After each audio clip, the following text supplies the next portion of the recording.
Welcome to The Hub. This is David Charles Allen, realtor at Village Properties in Santa Barbara with my good friend and co-host, Patty Teal. How you doing, Patty? I'm doing great, David. I have lovely weather here, and those who listen regularly know I live in the Sedona area. How's Santa Barbara doing? It's actually been pretty beautiful. We've had a couple days go up in the high 70s and staying in the high 60s at the least. This next coming week, we're going to see more of the same. A couple days up in the close to 80s, so it's been really nice. Good beach weather out here. That is the perfect weather, isn't it? Not too hot and not too cool. Yeah, it's been amazing. I live right next to the beach, so I'm seeing a lot more people heading down that way this time of year. Absolutely. Who wouldn't want to be down at the beach? That's for sure. We actually had our first south swell come in this last Easter as well. We usually don't get that much south swell in Santa Barbara, but north or south, there's some really fun days out there. Question from a non-surfer. When you get a south swell, does that mean that it's warmer because it's coming from the south? It depends. Like over time during the summer, since the swells are mostly coming from the south, the water temperature will get warmer, but just one south swell is not going to really change the temperature of the water. It's still going to be pretty cold. It has to change to a consistent more instead of all the wind coming down from the north. I see. Well, thank you for the surfing education. I appreciate that. Yeah, you're welcome. And also the reason why we don't get south swells very well in Santa Barbara is because of all the islands kind of blocking us out. So if you go south, you don't get the islands right there. And then if you go north as well, you don't get the islands impeding on the swell coming through. Makes sense. Thank you. So continue to how the mortgage rates are performing. They went back down this week to 3.25 for conforming 30-year fixed. And they stayed the same at 3.125 for non-conforming jumbo 30-year. Wow. So they had been going up for several weeks, but this week they actually dropped down a bit. Yeah, they dropped down a percent or 1/8%. And that's pretty typical. When rates are normalized, you'll see one rate, it'll go up a week, then one rate, it'll go down a week, kind of in the same margins. Just from talking with a bunch of lenders, they see the rates could go up to 4.5, maybe by the end of this year to next year. So it's really going to push the narrative, even though that's still a really good rate. We got so used to having rates in the twos that people got a little spoiled. And even at 3.25, it's still a really low rate. But with higher interest rates, that typically means prices will steady out because less people can afford certain homes.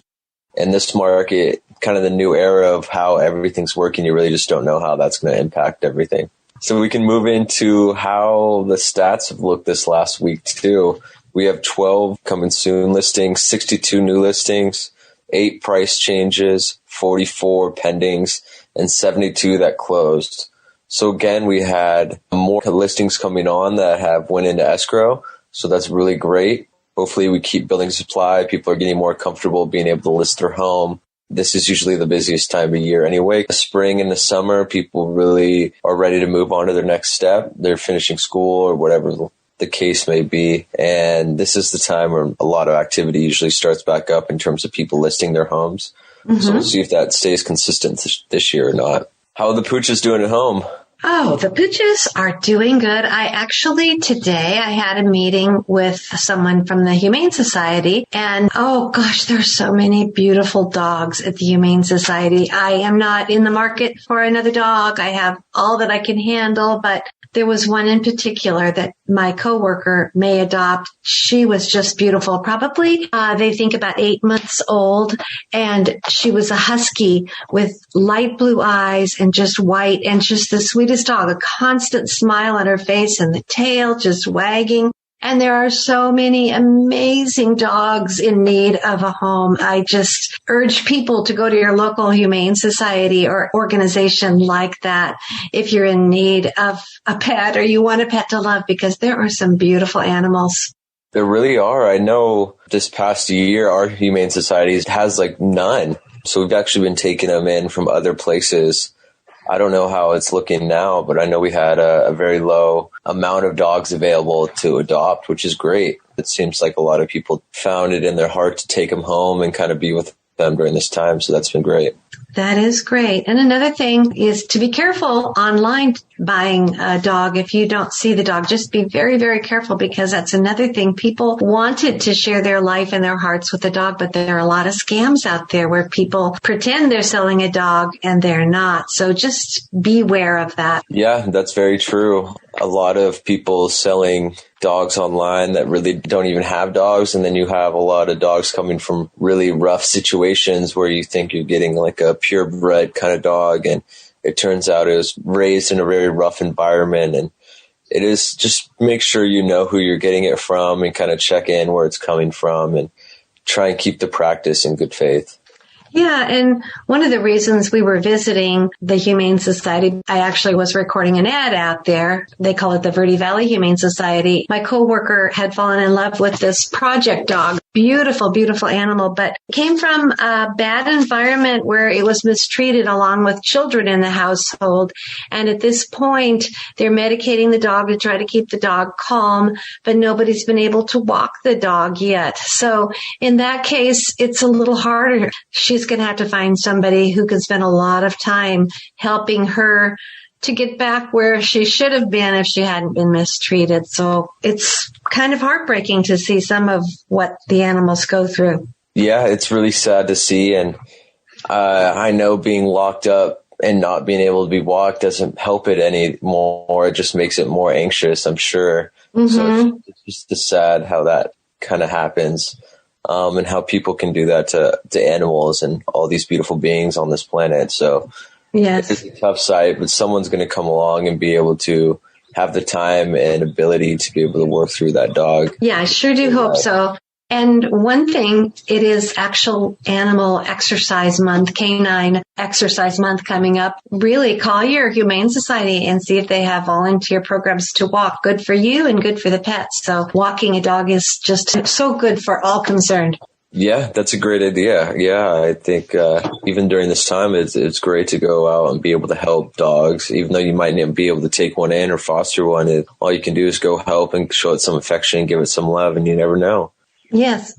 Well, anyway, you asked about my dog, and Ollie, I feel like he's just grown up to be such a fine young man. He's doing very well. He still is a little shy and maybe always will be. Doesn't really like new experiences, but he doesn't bark at anybody anymore. And the more I take him out, the more he gets used to being pet by strangers. And he's probably not ever going to be the most adventurous dog, but he's just perfect for me. And he's absolutely the love of my life. That's for sure. How's Bailey? Bailey's been amazing. Do you still have the squirt gun for him? I maybe have to get that back out. He doesn't bark when we're out and about. Not my dog anyway. My daughter's does. But in the house, when he's safe and people walk by the condo that we live in, that's when he barks, because he can really act very tough, even though he's not, and show off. Yeah, Bailey does a lot of the same thing too.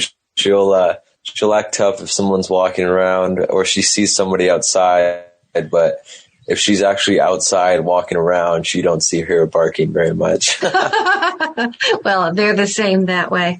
Well, any new listings this week, David, that you think are just incredible? There's a lot of new listings. It really depends on what people are looking for. What's happening is things are selling so quickly as well. So you really have to kind of decipher what you want. When things become available, you have to be ready to act. So there's a lot of things you can do to be able to get to that point, to be ready. That's what it's all about, is being prepared. So when you do find the one and you go see the one you really want, you're prepared to write an offer. Because if you're not prepared in this market, it might take you a week to get prepared, maybe even longer.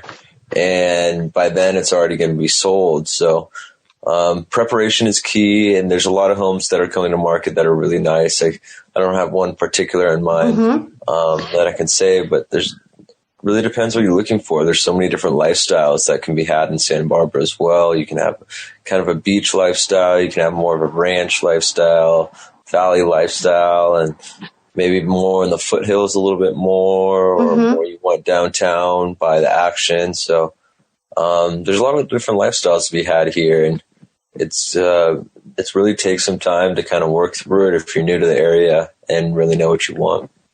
Right. And similarly, the area that I live in is also having somewhat of a housing crisis, according to the woman I met with today from Habitat for Humanity, because there are no rentals available and the houses are selling like hotcakes. My daughter happens to be watching for a house, and we went to an open house. It was the first day it was on the market, multiple offers above the asking price.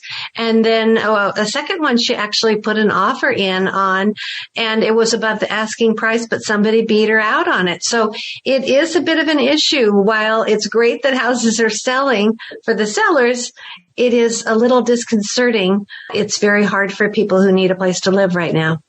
Yeah, and it's kind of a vicious cycle on that point too, because people that have had their homes that have been renting them out for so long as income properties, they're looking to sell them now, and then the renters don't have a place to move. At the same time, what's driving the market a lot is the renters are getting so sick of having to deal with landlords that they're buying homes. So that's increasing the demand for a new home. So it's all like the perfect storm on what's going on right now. So yeah, a bit of a catch-22. And it's interesting that the same type of thing that's happening in Santa Barbara is happening here in the Sedona area. Yeah, the more I hear or talk to people, the more it's happening everywhere. So it's very interesting how it's that way. Usually you don't see how it's impacting the whole country. Mm-hmm. But it is in some way. We have a lot of new population growth as well. So that could be impacting it. And there's a lot of money going around in the stock market right now. Mm-hmm. So there's wealth out there, and people just really want to own a home.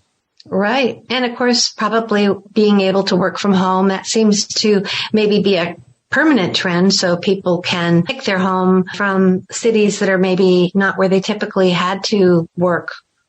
Yeah, exactly. So that's a huge driving this market as well. Well, David, it's always wonderful to get latest news from you, and I enjoyed our chat about the dogs as well as the real estate market. Yeah, always great, Patty. Let's give it a go next week. You too. Bye-bye now.